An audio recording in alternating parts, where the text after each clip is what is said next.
Welcome everybody, Joya Goodrum here with the Chamber of Commerce in McMinnville. And today we have Phil Hudspeth and Matt DeRosa with Oregon Employment Department, and they're going to be talking about Paid Leave Oregon. This program is starting in January, and so we wanted to be ahead of it and be informed. And so I'm going to turn it over to both of the gentlemen. Take it away, guys. Thank you so much for being here, and thank you everybody for joining us. Great. Thank you, Joya. Hi, as Joya said, my name is Philip Hudspeth, and I'm a program outreach analyst with Paid Leave Oregon, and we're a division of the Oregon Employment Department. And I'm joined today by my colleague, Matt DeRosa. Matt's a policy analyst, and Matt's been with Paid Leave Oregon since the very beginning of this. So I'm going to go through a brief overview on Paid Leave Oregon, and then we're going to open it up to your questions, and Matt will be responding to your questions. As a policy analyst, and the fact that Matt's been with this program since its conception, he really does have a lot of the ground knowledge of this. Okay, so today we're going to spend the first few minutes providing an overview of our programs, including the specific bullet points that you see on the screen. Afterward, we'll conclude that introduction. We'll begin to take your questions in chat, in the chat or verbally. We'll provide general overview of Paid Leave Oregon, how it works, who's covered, who contributes, and what assistance is available. Also, after the presentation, I will be dropping into the chat some links and a copy of this presentation. This is our outreach team. Karen Humblebaugh is our director. Juan Cerratos is our deputy director. Matt and I both work and report to Michelle Rowland Schwartz, who's our outreach and engagement manager.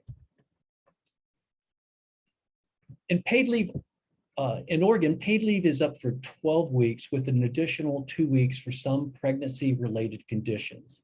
And leave can be taken in 3 broad categories. Medical leave for an individual or family member when they have a serious illness, for family bonding with a child in the first year after birth, adoption, or foster placement, and safe leave for survivors of sexual assault, domestic violence, harassment, or stalking.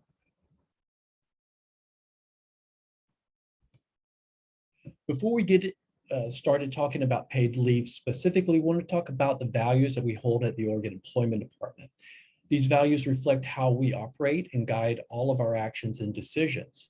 One of our agency's goals is to be explicit about engaging with communities in order to build strong relationships, and we are hopeful these sessions will continue to build on that commitment. Paid Leave Oregon's mission and values are unique and reflect the most important work of this program. Our vision is a future Oregon where individuals, employers, and families of every kind have the time and the support that they need to care for themselves and their loved ones during life's most important moments.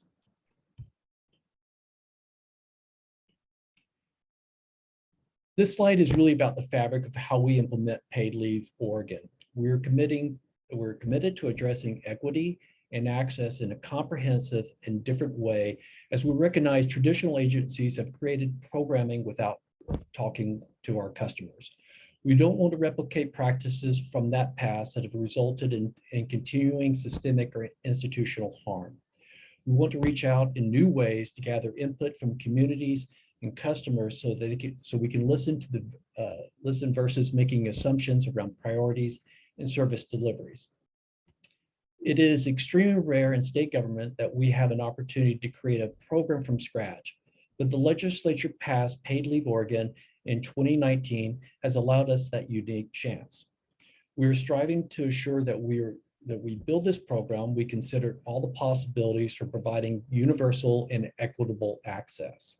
This includes consciously designing our program with consideration for disability, income, race, ethnicity, culture, gender identity, employment status, education level, geographic location, access to technology, and justice system involvement.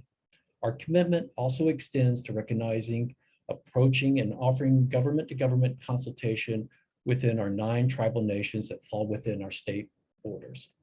We acknowledge that cultural values and unconscious bias impact our work, and we want to take conscious steps to avoid negative impacts from them. We are in a position of continuous learning and recognizing bias so we can minimize their effect. As part of this effort, we're applying our agency's equity framework to all of our decision-making, and we're reviewing that framework as we meet with communities and stakeholders in order to continuously improve this tool. We recognize that as bureaucracies, we have not always approached our work with trauma-informed practices. We're committed to using trauma-informed approaches when engaging the public. We recognize that individuals we serve may not experience, we recognize that individuals we serve may have experienced trauma, and we want to ensure that our practices do not further that trauma. As I mentioned, paid leave was passed by the Oregon legislature in 2019. Only 12 other states have programs like this across the country. Paid leave provides an important and vital safety net for working Oregonians who need time off for a major life event. The program has potential to really impact some of our ongoing causes of generational poverty, giving low-wage workers more opportunities that wealthier workers often already have, to take time off to bond with their children, to deal with domestic and sexual violence issues, and to take care of health needs for themselves and their loved ones. Oops. Excuse me. Okay.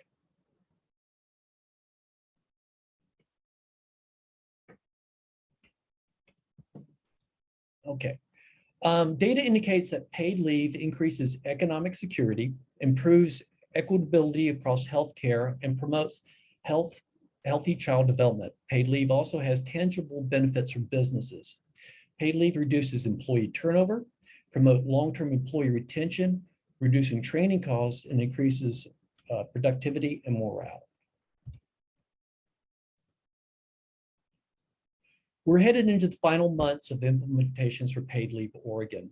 We're still on track to meet all of our major deliverables, including starting to accept equivalent plans for employers beginning this September, withholding contributions starting in January of 2023, and paying benefits to qualified individuals and issuing assistance grants starting September of 2023. Excuse me. I'm trying to navigate two screens and one of them doesn't want to cooperate. Okay. So most employers in Oregon are covered by paid leave. Tribal governments and self-employed individuals include independent contractors and are able to opt into the program. There are different rules for large employers and for small employers. For our program, we define small employers as if they have fewer than 25 employees.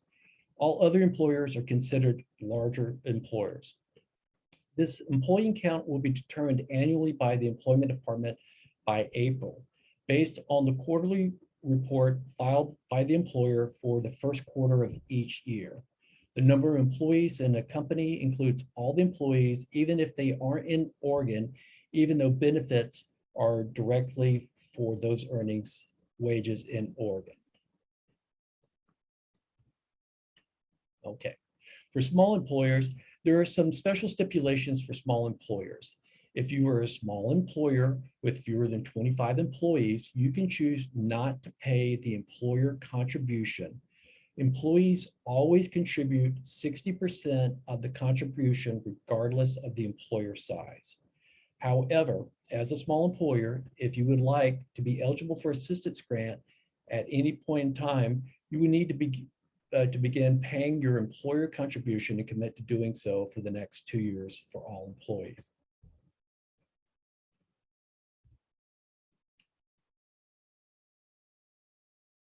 Okay. Assistance grants will give you the funding to help hire or train replacement worker.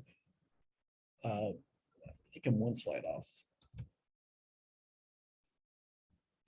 Assistance grants give you funding to help hire or train replacement worker while one of your employees is out on approved paid leave.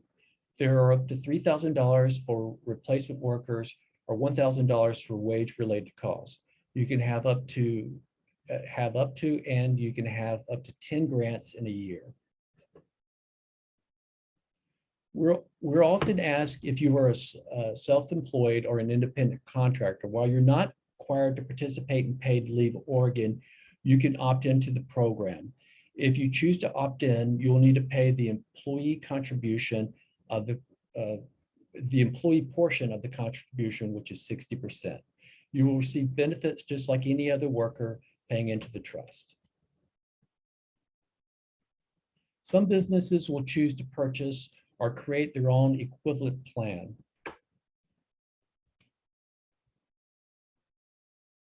Okay. Some businesses will choose to purchase or create an equivalent plan versus participating in the state trust. Individuals working on an equivalent plan employer will still receive the same level or higher benefit required by paid leave Oregon. When you have a life event, a worker would apply for leave, including any eligible documentation, or let their employer know that they will need to take leave. After you are approved for leave and benefits, you will start receiving weekly benefits for the amount of time you need, up to 12 weeks. For most situations, within 2 additional weeks possible for pregnancy-related medical situations. If you have been employed for more than 90 days, your job will be protected while you're receiving paid leave benefits. The contribution rate or percentage for paid leave Oregon is set annually to set no later than November 15th and cannot exceed 1% of gross employee wages. After 2 years of analysis and actuarial data and numerous discussions with our advisory committee that is made up by members of representing the business community, workers, and community voices, it was determined that the rate for 2023 would be set at 1%. There are a number of reasons why this rate was chosen, but it will be reevaluated every year. As an example, if you earn $1,000 in wages in 1 month, the employer would pay $4 and the employee would pay $6 in contribution. There is a cap. There is a cap on wages. So if you earn over $132,900, you will only have to pay your contribution up to that level. Earnings over that amount will not be included. Okay, one question we get frequently from both businesses and individuals is what payroll contributions might look like. This slide shows some examples of what contributions amounts equals for different types of wage earners. As an example, a minimum wage earner would annually pay $168 and the employer would pay $112. 1 week of paid leave benefits for that same individual would be $540. Lowest wage workers will receive 100% wage reimbursements, with less than 100% for those workers in middle and higher income jobs. One of the most significant ways the public is able to inform paid leave is to participate in our rulemaking process. We have final rules for the first 3 batches, and we're currently wrapping up the public input portion for our benefit rules, but we'll have continued input over the summer on batch 4, which will be taking place next month. We're scheduled to finish our initial rulemaking as advised by statute required for this fall. So this includes our overview, and we'd love to hear your questions or your clarifiers. You're welcome to put your questions in the chat, or you can raise your hand, we'll call on you. So I'm going to turn this over to my colleague, Matt DeRosa. Matt. I just want to give a big round of applause to Philip. That was his first time presenting. Philip, you did a great job. I know that, thanks, Joya.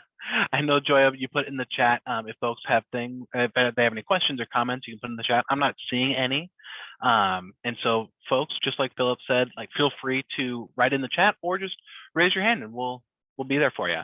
While we're waiting, you want to just go to that last slide, Philip? We can just leave our contact information up on the screen. Make us a little dizzy. There we go. Oh, you just overshot it. But anyway, we'll have our email and phone number up there. We also do have a mailing list. And so if you're interested in just hearing from us just casually every now and again, you can sign up for our mailing list by going to the OED website. But I'm still not seeing any hands. Well, I have a question for you. Yeah, Mark, go for it. Yes. So what are the duties to inform employees of this program? That is a great question. So that's going to be a little bit on everyone. So we are at the employment department, we're putting out materials there. We're trying to make sure everyone knows, but ultimately we are going to be asking all employers to create a public notice, kind of the thing you put in your break room, that normal signage that comes from Bully. We're putting together something similar. We don't have it yet. I can't give it to you yet, but we're putting together signage for you to share that handles, this is how much your contribution is going to be this year. This is how you to apply. This is, all the XYZs that employees will need to know. We'll provide that information to you, and you can enhance it, make it better, add more information. We're just kind of like going to do the baseline, but that'll be the notice requirement from employers. Great question. I've got a question. Yeah. If I missed the first couple of minutes, so I apologize if you covered this and I just missed it, but could you talk a little bit about the application and qualification process and what happens if there's any kind of dispute about the qualification for someone to go on the paid leave?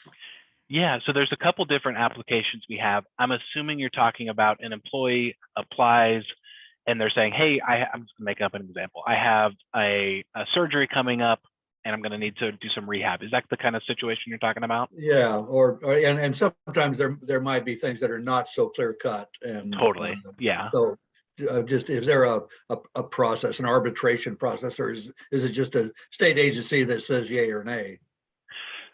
A little bit of both. And so there's kind of two branches we can take here. The first branch is if you as an employer decide you're going to go with the state's plan, and the other branch is if you're going to go with an equivalent plan. And I'll answer both of those real quick. I'm going to start with the equivalent plan. It's a little bit easier. So if you apply for and are approved for an equivalent plan, that plan has to talk about what that arbitration process is going to be, whether you are self-insured and you are creating the plan by yourself, or you go through a third party and an insurance provider.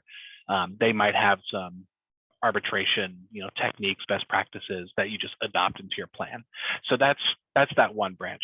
For the state plan, which we think a majority of employers will be using is the state's plan, the application will come directly to us. Employers do not need to verify what we're calling the qualifying event. So you're not the ones in charge of verifying if there was a surgery or if someone gave birth or if there's a safe leave event, like a domestic violence event. We're going to handle that. We will approve or deny. And then if, say there is a denial, we say that, no, sorry, you don't actually qualify. There is an arbitration option if the employee wants to say, hey, I actually do think I qualify. We're still working out some of those details, but it's going to be handled at the state level. Okay, thank you. Yeah, of course. I know there's a lot of weird nuances with that question. Did I hit all the things you're trying to hope for? Yeah. I mean, it's yeah, absolutely. Great. So Matt, we have a question that says, I'm from California and during the onboarding process, we would provide pamphlets. I think you kind of addressed this already. We would provide pamphlets to employees. Will something like that be available? And I think I have this interesting document that I am happy to share when I can find it because I've lost it all of a sudden. It says paid leave contributions, and it talks all about how contributions are, let me see, can I share my screen? Let me see if I can, I'm going to stop sharing your screen for a minute and I'm going to share mine, okay? Can you see the document? This is what, yes. So I've been sharing this with members.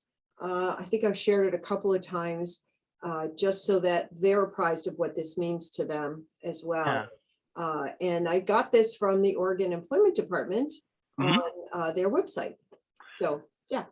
this is one of our super helpful handy dandy fact sheets. We have contributions, we have one on benefits, we have one for small employers, and we have a number of more kind of in the process of being made. I think one of the links that Philip just dropped actually goes directly to this page. If not, we'll make sure to add it. But the page on the website where folks can download all of these fact sheets to learn more. Going back to the question in the chat, so California during the onboarding process, would we provide pamphlets?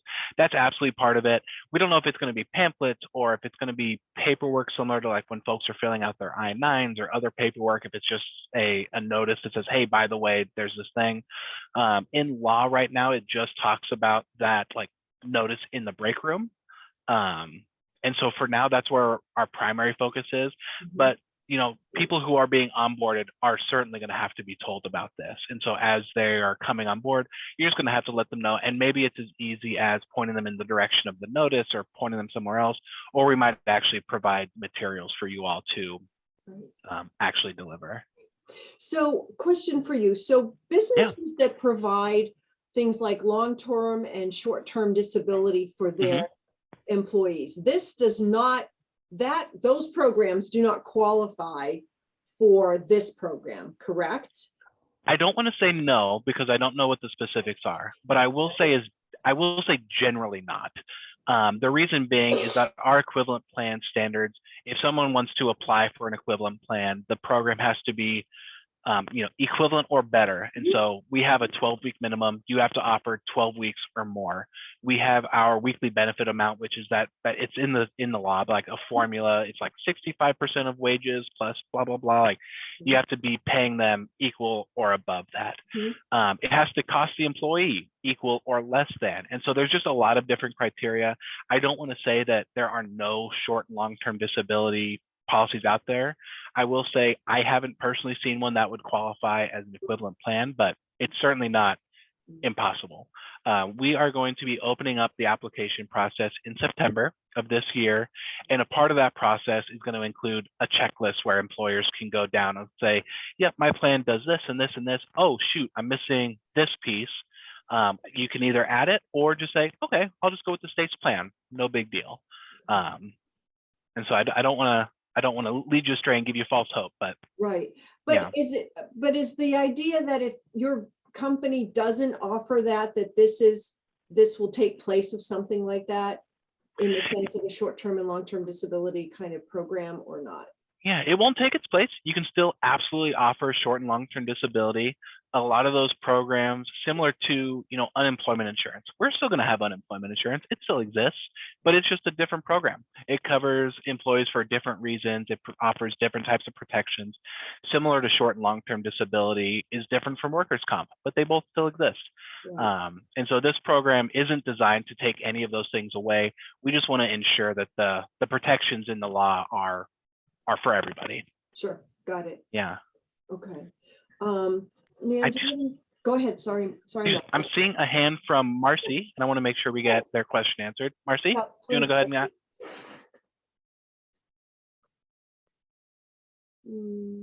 Marcy, are you there? There she is. I am. There we go. Perfect. So my question is, it's looking like my employees are getting benefits at different percentage rates based on what they make. Is that correct? So it's the formula is set in statute, and so they might be getting it just based on how much they earn. Without getting into the nitty-gritty of it, basically, if someone earns below a certain percentage of the statewide average weekly wage, they are eligible for 100% wage replacement. If they earn equal to or more than 120% of the state's weekly wage, average weekly wage, they qualify for that amount. It's a maximum. And then in between, there's this level in between where it's like 65% plus 50% is like some interesting step method. I'm going to drop the link into the chat right now. Or actually, Philip, would you mind looking up section 030 of our statute? Actually, I think it's 050. I apologize. Look up 050, and if you could just drop that link in the chat for folks. But that's how we're going to be determining benefits. And so how does it look? How does the process look where I receive information from you on what my employee has received Mhm. from the plan? So assuming, again, I'm just going to assume we're talking about the state plan. Things with equivalent plans are a little bit easier Right. just because you're just communicating with your insurance provider or doing it yourself. But with the state plan, an employee would fill in an application. It goes through. We make sure everything is above board. They get approved. Once they get approved, we're planning on sending employer, and you might be the only employer, you might be one of a handful of employers. A lot of people have more than one job.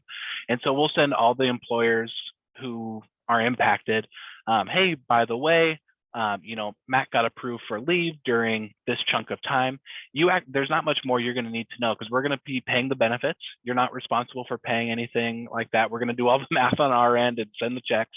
And so we're just going to let you know, who is taking leave, when they got qualified for leave. And for small employers, we're also going to be including something, we're assuming folks know, but it's always a helpful reminder. By the way, if you want to apply for an assistance grant, here's what that would look like. Here's the application process, and just provide some information that way for folks too.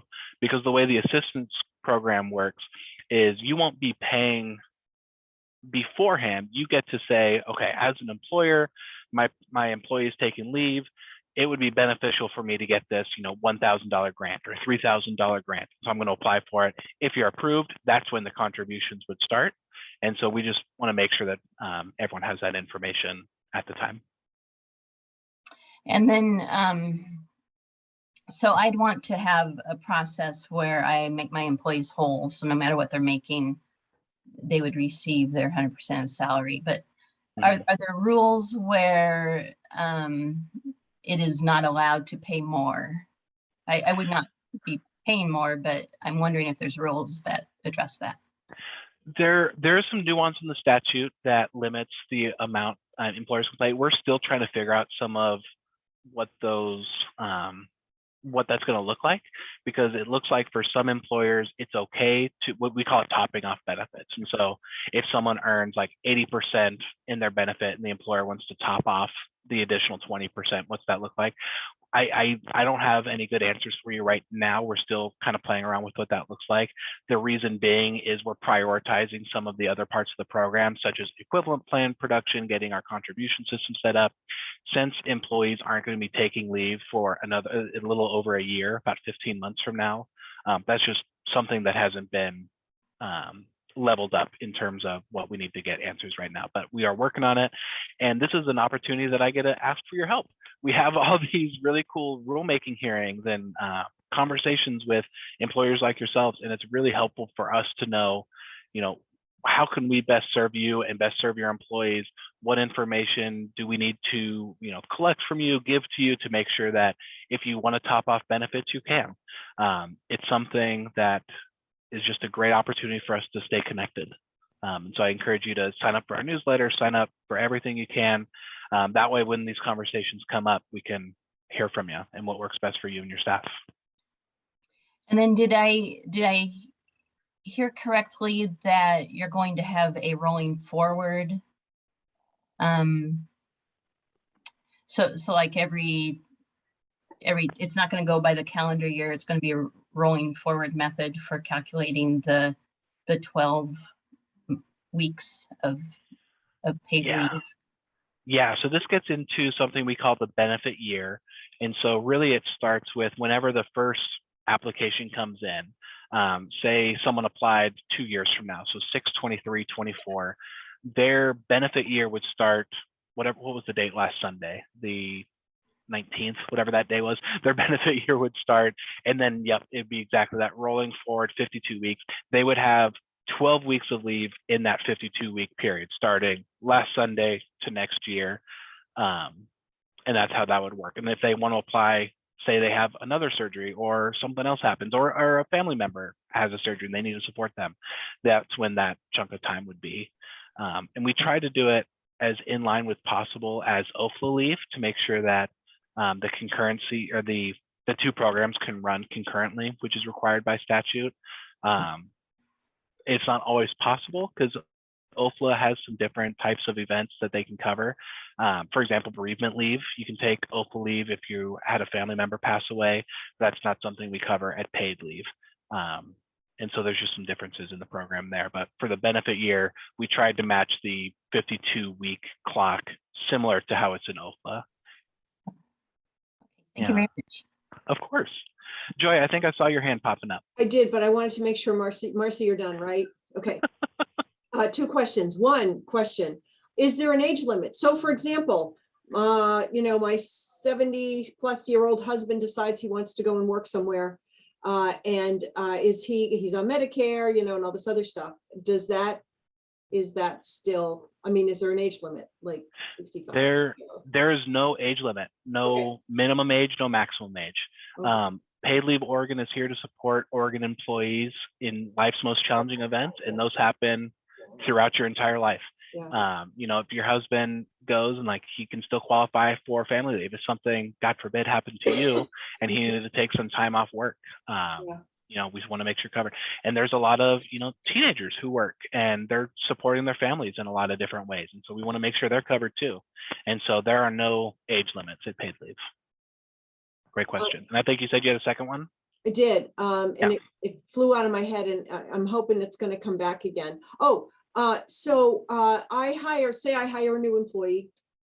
How many days before they're eligible? They come in and they're fine, and then, oh my God, all of a sudden something happens. When do they become eligible for paid family leave? This is another really one of those fun questions where there's the state plan answer and the equivalent plan answer. I'm going to lean into the state plan answer because I know a majority of folks are going to do that. And even in that, there's kind of two branches. So when we talk about eligibility of benefits, can someone apply for paid leave, start their 12 weeks, get paid leave benefits? That starts day one. That is their first year. They can qualify for all the different types of benefits. Something that is different with paid leave, it's kind of a special benefit, is that job protection piece where your job is protected while you're on that leave. That doesn't start until someone has been employed for 90 days, so about 3 months. And so someone can, if it's just their third week, someone can apply for leave. They can, take off and say, hey, I got to do this thing, because life events are often unexpected. You can't plan for them. But as an employer, you only have to honor those job protections starting at that 90-day mark. Could you still do it before that 90-day mark? Absolutely. That's your choice. But after that 90 days is when that job protection piece would kick in. Okay, thank you. There is a question. Do all employees, both part-time and full-time, qualify for this benefit? Or is it only full-time employees? That's a really good question. That's a great question. And a super easy answer. All of them. Part-time, full-time, seasonal, all of those employees. We do have some exceptions on which employees are considered. And I'm going to pull that up right now, unless Philip can beat me, but I'm super fast and I already got it. So there are employees. An employee means individuals who are performing service for remuneration. So basically someone does something for you and you pay them, they're an employee. Another piece is home care workers, which is a kind of an aside, and I don't think, I might be wrong. I don't believe anyone here hires home care workers as their regular employment. I'm just going to say that that's a special piece, and we're going to pass that on. There are some folks who are not considered employees. Those include independent contractors under a certain definition in law, participants in work training programs if they work for the state or the federal government, which I don't think would apply for any of your folks, but maybe. Participants in work study programs at universities, certain railroad workers, which I don't think would apply to this group, and then volunteers. And we do get in the muddy because some people call people volunteers, but they still pay them a small stipend. And in our mind is like, okay, well, does that stipend count as wages? I don't have an answer to that question yet. We're working on it. I reached out to the policy team literally this week because we had someone write in an email with that exact question. I'm like, that's a really good point. You called them a volunteer. I don't know if that hits the threshold, but technically volunteers do not count as employees, but part-time workers do. full-time workers do, seasonal workers do. Someone who comes in to help you one weekend does, they qualify for that weekend. They're all wrapped in. Great question. Jeb So- has a question. Yeah, Yep. two questions, actually. The first one relates to overlap of benefits. If you offer a benefit that overlaps, for example, we have short-term disability that will pay up to 6 months and for things that would be eligible for paid leave, can the employee make the decision on which way to go if they are eligible for overlapping company benefits and paid leave through the state? That's one. I'll go ahead and maybe answer that. The other one's a little bit more complex. Okay, and that's a really great question. And so they absolutely can, and that is the employee's decision. There's a very specific line in the law, and I don't remember exactly where it is, but it says the employers, so you all wouldn't be able to say, hey, you have to take short-term disability before you apply for paid leave, or you have to use all of your sick leave or all your vacation. You can't do that. But the employee can absolutely make that decision if it's an uncoerced decision. They can say, you know what, this short-term disability is a little bit better for me. I'm going to apply for that. And they can absolutely make that decision to go ahead. Yeah. Second question relates to sort of omnibus employment status. Did I understand correctly that there's a 12-week maximum under the state paid leave? With a little bit of gray area. Yeah, so Okay. It's a 12-week maximum. The only gray area that exists, there's a section in the law that says you get 2 additional weeks if you have a pregnancy-related limitation. Okay. And so that could mean yeah. a number of things, but Yeah. folks would be up to 14 weeks in that very specific case. So during that time, and I could, if I could stop and think about it, I could make this a 20-question question. But during that time, I assume that person is still an employee. Paid Leave Oregon is paying them directly. Who's paying the Social Security? Who's paying the payroll taxes? Are the benefits mandatorily continued as they are under any other employment?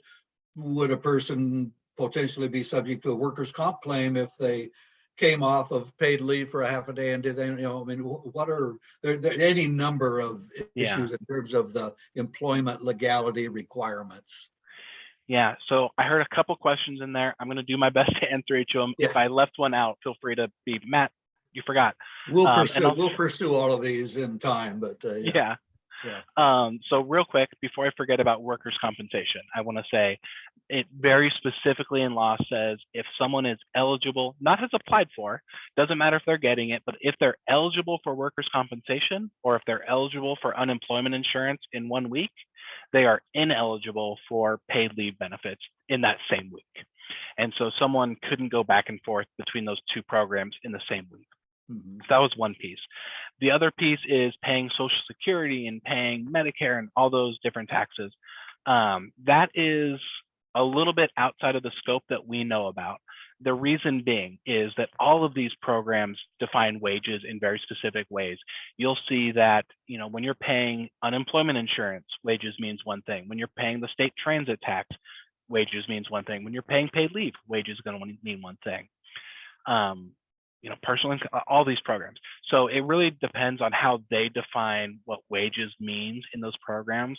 For us, wages does not include benefits paid from the state plan. And so for us, what that means is if someone's on the state plan getting benefit payments, they wouldn't have any they wouldn't have any contribution liability for our program because they're not earning wages. Wages is very specifically payments from an employer to the employee, but benefits are paid from the state to the employee. So it's just, that's different. But I could not answer you for Medicare, Medicaid, all those things. They define wages on their own and determine subjectivity by themselves. I know the Department of Revenue, we're still waiting to hear back from them about what that's going to look like for personal income tax. And that way we can get those answers. I know we heard from PERS, the Public Employee Retirement System. Benefits are not going to be considered wages for them. And so we're getting those answers. They're coming in, but a couple of them, we're not sure yet. Okay. And then the last question I remember hearing was about the continuation of benefits. What's that look like? We do have in the law that employers are responsible for maintaining healthcare benefits while employees are on leave. That way that coverage doesn't get dropped. So even though you're not paying wages, you still do need to maintain health insurance.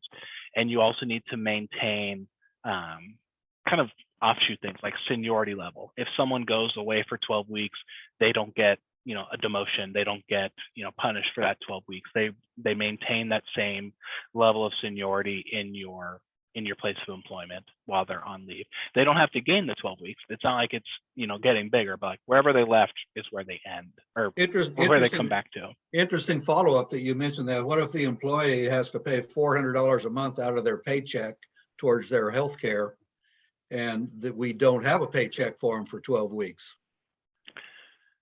And that's something that we're going to need to figure out. That's another one of those decisions that we've had to put a little bit on hold since the benefits part of the program comes out next year. Yeah, okay.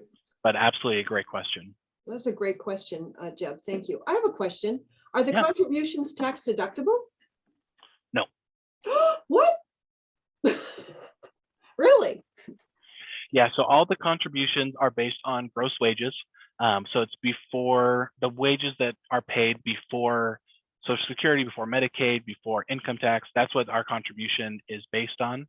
Okay. For next year, it's going to be that 1% rate that gets determined every single year. In 2023, we started with 1%.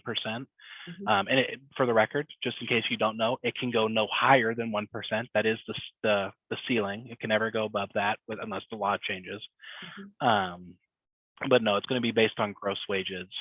Okay, so contribution in payment. other words, the 1% comes off the top before you even start taking off the other taxes. So if your salary is $40,000 a year, that 1%, that, excuse me, 0.06% is coming off, right? It's 0.06%.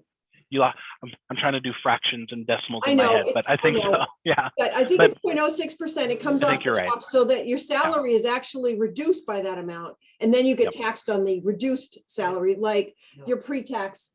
Okay, according to my bookkeeper, that is not the case. So she's saying that's not the case. I guess Yeah. she and I will confer on this and what's the difference, man? Because he's saying it's pre-tax. Oh, it is pre-tax? It's pre-tax. That's what he just said. It's pre-tax, right? Right. Yeah. We're basing it on gross wages before income tax, before Social Security, before all that. It's based on your gross wages. So based on your gross wages. Right.